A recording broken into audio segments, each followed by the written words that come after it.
Se nos dan las coordenadas del vector W en relación con la base estándar, y se nos pide que hallemos las coordenadas del vector W en relación con la base B, en general, las coordenadas del vector W relativo a la base B son iguales a la matriz de transición P de S a B,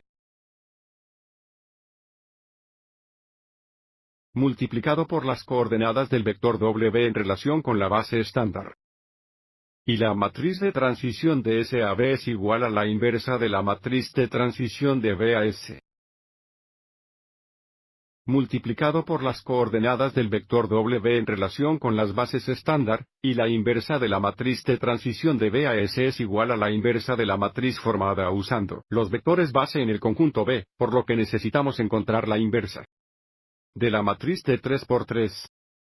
Donde la primera columna es el vector de primera base de un 0, 0, la segunda columna es -2, 1, -3, y la tercera columna es 1, 0, 1 y todavía tenemos tiempos.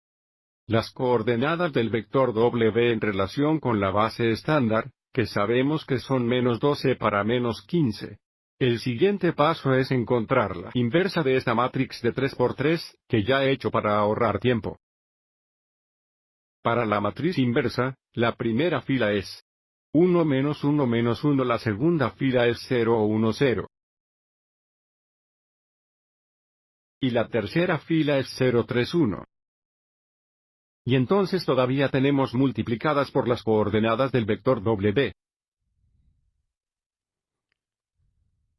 Así que esta matriz de 3 por 3 es la matriz de transición de S a B. ¿Qué es lo que necesitamos para encontrar las coordenadas B del vector W dadas las coordenadas relativas a las bases estándar? Multiplicar la primera coordenada es 1 por -12 más -1 por 4 más -1 por -15, que es -16 más 15 o -1.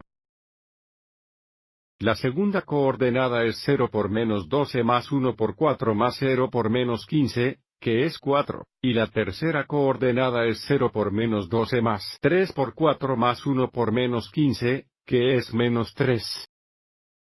Ahora conocemos las coordenadas del vector W en relación con la base B.